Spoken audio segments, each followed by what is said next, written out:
पास क्या सबूत है? आपके सामने उस दिन यहाँ पे फोटो लगाई थी, ये फिर से बाबा साहेब भीमराव अम्बेडकर का अपमान हुआ है। मत पूछना आप शुद्धिकरण क्यों होता है, मत पूछना आपका धरना क्यों उठाया गया। यहाँ पे इतने भगवे झंडे लगे हैं, आपने देखे, यहाँ पे सामने बड़ी बड़ी होर्डिंग्स लगी आपने देखी, तो ये फोटो कैसे फटी? ये फोटो कि बाबा साहब डॉक्टर अम्बेडकर का जो चित्र 4 नंबर गेट के मेन आर्ट फैकल्टी के पर लगाया गया था और चिपकाया गया था, उसको फाड़ दिया गया। हमने वो दिखाया वीडियो में, वो आपको दिखाएंगे। मेरे साथ कुछ कानून के ज्ञाता लोग हैं, एडवोकेट्स हैं, उनसे जान लेते हैं कि इसके अगर इसको बाबा साहब डॉक्टर अम्बेडकर की फोटो के साथ कोई अपमान करता है तो उसके लिए क्या कानून है, बताइए। RSUTV section 3 subsection 2 subsection 5A of SC/ST PO act as well as read with section IPC 195A and 253A of IPC। ये इतनी सारी धाराएं लगती हैं बाबा साहब की फोटो के साथ। अब ये किसने फाड़ा है उसके बारे में ये जानकारी देंगे, क्योंकि ये पता करके आए। आप बताइए डॉक्टर रितु। मैंने सुना अभी वहाँ पे जब हमने हल्ला गुल्ला किया तो वहाँ पे आवाज आई इन्हीं में से, जो पुलिस की वर्दी में से ही है, कि वाइस चांसलर के इशारे पे हुआ है, वाइस चांसलर आए थे फाड़ने के लिए। तो हमने कहा वाइस चांसलर आए थे कि कहते हैं हाँ वो खुद आए थे। तो फिर हमने कहा किससे पूछा आपने, किसने बताया? करे हमें नहीं पता, फिर मुंह फेर लिया। तो ये हरकत है इनकी। आपका सीधा आरोप है कि वाइस चांसलर के इशारे पर इन लोगों ने फाड़ा है। सर अगर भगवे झंडे लग सकते हैं यहाँ पे राम जी को इनवाइट करने के लिए, आप देखें वो होर्डिंग्स लगी हैं, हमारे बैनर्स क्यों नहीं है? 144 खाली हमारे लिए है। बाबा साहब की प्रतिमा यहाँ नहीं हो, बाबा साहब से इतनी नफरत है इन लोगों को, कौन फाड़ेगा? ऐसी पर्सनैलिटी की जो समानता, एकता, भाईचारा, बंधुता की बात करता है, उसी से नफरत है। क्योंकि आपको एक राष्ट्र की बात करनी है। कल विश्व हिंदू परिषद वाले 7 वाली बिल्डिंग में प्रोग्राम कर रहे थे, वो लोग कर सकते हैं, हम लोग नहीं कर सकते। आप देखिए ना प्लीज, आप पूरे कैमरा में रिकॉर्ड करके दिखाइए। हमारे जब यहाँ पे जय भीम के झंडे लगे होते छोटे छोटे, उनको कैसे उखाड़ के फेंका, तो बाकी होर्डिंग्स, बाकी बैनर्स कैसे लग सकते हैं? आप कैसे प्रूफ करोगे कि वाइस चांसलर के इशारे में फाड़ा गया है? बिल्कुल, आप एक तो प्रूफ, वो रहा कैमरा, वो दोनों रहे कैमरा, वो जो एक्यूज पकड़ा गया वो बताएंगे, और ये पुलिस वाले बताएंगे जिन्होंने हमें ये चीज बताई है कि हाँ ये वाइस चांसलर के इशारे पे हुआ था। मैंने पूछा वाइस चांसलर ने फाड़ी, किसने फाड़ी? हाँ वो खुद आए थे। हमने कहा किसने? आपके पास प्रूफ है इस चीज का? क्या हमें नहीं पता, वो बात करना हमसे बंद करके। तो इसका मतलब इनको पता है, इनको बताया गया था यहाँ पे। सर इनकी इतनी, या तो इनकी इतनी हिम्मत है, वो कैमरा से पता चल जाएगा ना सर सारी चीजें। हमने तो उस दिन आपके सामने फोटो लगाई थी, उसकी तो सारा प्रूफ हमारे पास है, सारी रिकॉर्डिंग्स हमारे पास है, हमारे पास सारा सबूत है। अभी साथी आशुतोष बताएंगे। अभी भी वहाँ पर अभी भी फोटो के फटे हुए फोटो के थोड़े से वहाँ पर अंश हैं। बिल्कुल अंश हैं, आपको हम जूम करके दिखा भी देते हैं। नहीं आप बताओ, आपने 112 पे कॉल करा अभी हमने। 112 पे कॉल किया, क्या कह रही है पुलिस? 112 पे कॉल किया, अभी रिस्पॉन्स नहीं आया है। देखो बात हो गई है कि हम अभी आ रहे हैं और लोकेशन बता दिए। उस दिन हम सबके सामने अनाउंस करके बाबा साहब अम्बेडकर की फोटो लगा गए थे। इन्होंने जानबूझ के ये काम कल वाइस चांसलर कहने पे किया गया है कि जानबूझ के बाबा साहब अम्बेडकर की फोटो फाड़ दी गई।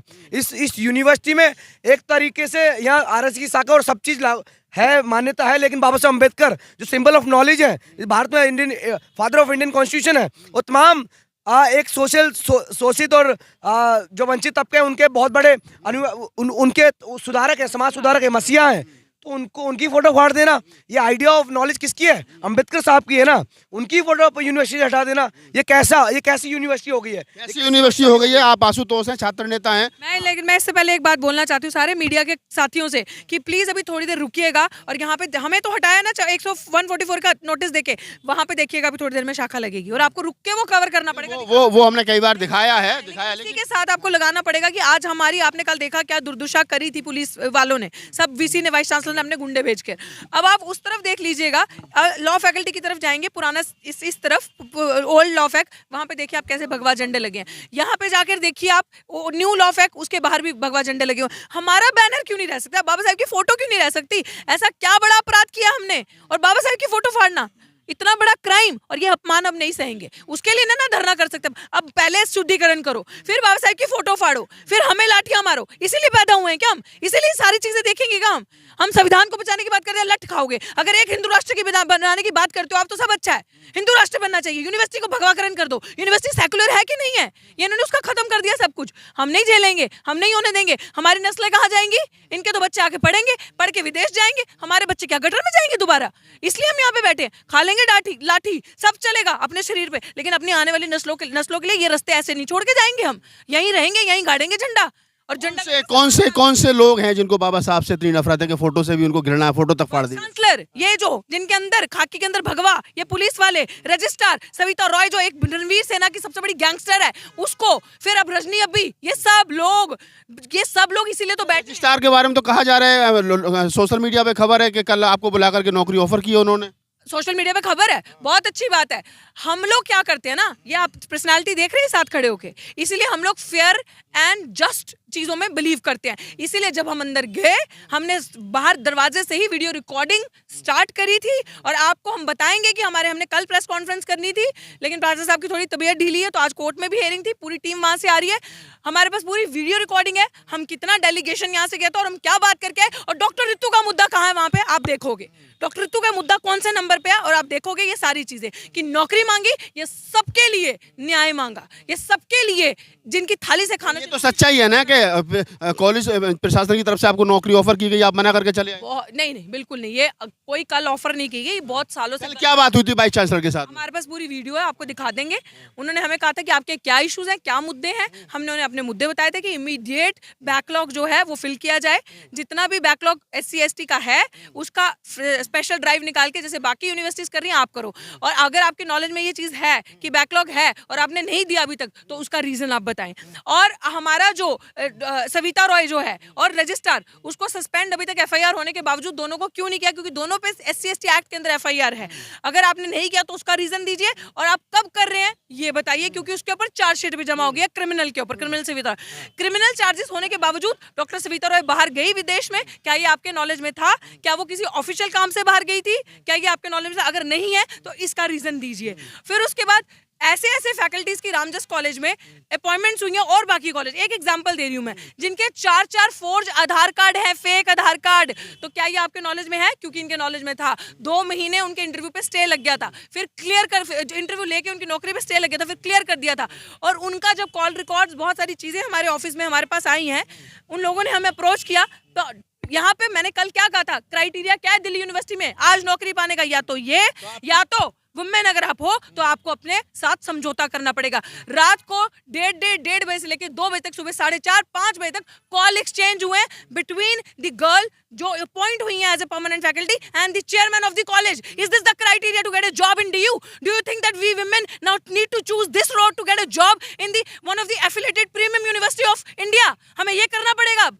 ये यहाँ पे ये मिसाल खड़ी कर रहे हैं, गुंडे, गद्दार, मवाली, ये सेक्सुअली हरास करेंगे, वुमेन को मोलेस्ट करेंगे, हम बर्दाश्त करेंगे। और इसी चीज को लेकर अम्बेडकर से क्यों नफरत है? क्योंकि अम्बेडकर हमें वो राइट देता है ये बात करने की, अम्बेडकर हमें राइट देता है सवाल करने के लिए। धाराओं का गलत इस्तेमाल करना आज कोर्ट के अंदर क्यों बोलती बंद हो गई थी इन्हीं पुलिस वालों की? वो वकील साहब आपको अच्छे से बताएंगे, क्योंकि भाई साहब झूठ के सर पैर नहीं होते। झूठ आपकी बात नहीं मानी गई कल वाइस चांसलर ने? कोई बात नहीं मानी, अभी कोई मांग नहीं। मानेगा कैसे? एक झूठा कैसे मानेगा? उन्होंने कहा कि हमें टाइम चाहिए। कितना टाइम का कुछ नहीं पता। और आप उसके बाद देख लो, क्योंकि हमारे सवाल इतने ताकतवर थे, हमारे सवाल इतने सही और जेन्युइन थे, वो उन सवालों से डरते हैं जैसे इनके आका मोदी डरते हैं। उन सवालों से मोदी डरते हैं? नहीं, पूरी बात सुनिए। उन सवालों से वो डरे। फिर वाइस चांसलर इंक्लूडिंग रजनी अब्बी, हमें तो वाइस चांसलर मिलने, रजनी अब्बी कौन है? सुनिए, प्रॉक्टर दिल्ली यूनिवर्सिटी की जो BJP की मेयर है, उसने तो मना कर दिया, हमें वाइस मेयर थी जो, उसने तो मना कर दिया हमसे मिलने के लिए वाइस चांसलर। उसने अपना एक किसी को ड्यूटी अपॉइंट की थी और डीन ऑफ स्टूडेंट वेलफेयर उसने मिले। बट आप सोचिए कि जब डीन ऑफ स्टूडेंट वेलफेयर दोबारा हमारे पास आए तो उन्होंने हमें बताया ये बात कि हाँ मैं तो अभी मिल के आया उनसे आप मिल सकते हो। यहाँ पे RSS के जो लोग हैं उनसे आप मिल सकते हो, आप हमसे नहीं मिल सकते, आप हमारी बात नहीं करते। और ये मैं आपको क्यों बता रही हूँ आपकी इन्फॉर्मेशन के लिए, कि जब इन्होंने हमें उसके बाद पुलिस वालों को अंदर बुला के ऑर्डर दिए गए, संघ से ऑर्डर आए, इनके ऑर्डर आए कि मारो इनको लाठी और इनको भगाओ। और स्ट्रैटेजी देखिए, हमारे वकीलों को साइड पे जितनी भी हमारी टीम थी, प्राचा साहब जो कन्वीनर थे, जो कल उस मुहिम के करता दरबार, उनको साइड पे बुला के, जितने भी और लीडर्स थे साइड पे बुला के बात कर रहे थे। I was also standing there listening. और पीछे से हमारे लोगों पे पथराव करना शुरू कर दिया पुलिस ने। पुलिस पीछे से जय श्री राम के नारे लगा रही। Can you believe that? और पीछे ही विश्व हिंदू परिषद का प्रोग्राम हो रहा था। कौन सी डेमोक्रेसी में रह रहे हैं? कौन से सेकुलर यूनिवर्सिटी की बात कर रहे हैं हम? ये सिचुएशन है। और आगे पीछे करके पुलिस कोनियां तक मार रही है विमेन को। कितनी महिलाओं की ब्रेस्ट पे कोनियां लगी हैं, वो हमने देखा। You have recorded it all. थोड़ा सा बताइए प्राचा साहब, क्या हुआ कोर्ट में आज? देखिए, कोर्ट में तो जो हुआ वो ये हुआ कि अब इसमें अमित शाह साहब का और मोदी जी का रोल एकदम साफ हो गया है। दिल्ली पुलिस के जो सबसे शार्प, सबसे बड़े लॉयर हैं उनको आज एंगेज किया गया है। जैसे ये जिनको आमतौर पे ऐसे केसेस में एंगेज किया जाता है जो कि एंटी नेशनल केस के होते हैं, UAPA के केसेस होते हैं, या कोई बहुत बड़े क्राइम के केस होते हैं, उनको जो पुलिस है अपना वकील करके लाइए। लेकिन और भी उससे मज़ेदार बात क्या है, आप पूरे देश में सबको पता है कि सरकार का काम, स्टेट यानी कि सरकार का काम क्या होता है, कोई सिटीजन पुलिस स्टेशन में जाके एफआईआर कराने आए तो उसकी एफआईआर दर्ज करे। लेकिन दिल्ली की जो गवर्नमेंट है, जो सरकार है, उसने स्टेट के तौर पे स्टेट का वकील इन दिल्ली पुलिस के वकील को बनाया है। वो एडिशनल पब्लिक प्रोसिक्यूटर भी हैं। यानी कि क्या, स्टेट जो है अब खुद अपने खिलाफ लड़ेगा, क्योंकि जो वादी होता है, जो कंप्लेनेंट होता है, जो पीड़ित होता है, उसके बिहाफ पे स्टेट लड़ता है। इसीलिए आपने सारे केस देखे ना, स्टेट वर्सेस होता है, फला फला एक्यूज्ड या मुलजिम, तो स्टेट होता है जो कंप्लेनेंट होता है उसकी तरफ, यानी कि डॉक्टर रितु की तरफ से स्टेट लड़ेगा। अब इस केस में सबसे मज़ेदार बात जो हुई है, या एकदम जिससे आरएसएस बीजेपी का चेहरा बेनकाब हो गया, कि स्टेट की तरफ से वकीलों के, यानी कि डॉक्टर रितु की तरफ से जो वकील खड़ा किया है स्टेट ने, वो डॉक्टर रितु के खिलाफ बोलेगा। स्टेट अपने ही खिलाफ बोलने के लिए अब वकील खड़ा, केस की ये थोड़ी सी अलग, दो अन्य केसों से इसलिए अलग भी है। ये केस ही सबसे अलग है। यही बाबा साहब भीमराव अंबेडकर का संविधान है, जो इतना मजबूर कर देता है सबको कि सब अपने चेहरों से नकाब उतारें और कपड़े उतारें और उनका असलियत जो है सामने आ जाए। तो आज स्टेट को जो हाईजैक कर रखा है आरएसएस वालों ने, वो चेहरे से बेनकाब हो गया उनका पर्दा। तो ये महमूद प्राचा जी थे जी। दूसरी बात जो यहाँ हो रहा है, किसी और की फोटो से तकलीफ नहीं है, ये अपराध है। सिर्फ बाबा साहब डॉक्टर भीमराव अंबेडकर की फोटो से तकलीफ है। 50 आप खुद जाके देख सकते हैं, सिर्फ एक ही फोटो से तकलीफ है, इसीलिए SC/ST एक्ट का केस है। तो आप महमूद प्राचा थे और तमाम जो कल की घटना हुई, हमने उसके बारे में भी सवाल लिए कि किस प्रकार से कल क्या BC के साथ में बात हुई, थाने में क्या हुआ, और अभी जो बाबा साहब डॉक्टर अम्बेडकर की फ़ोटो फाड़ी गई है उसके बारे में हमने सत्यप्रकाश जी से पूछा कि क्या क्या धाराएं उसमें लगेंगी। बड़ी बात यह है कि जो रितु ने गंभीर आरोप लगाए कि नौकरी के बदले शरीर जो है वो मांगा जा रहा है। महिला जो शिक्षक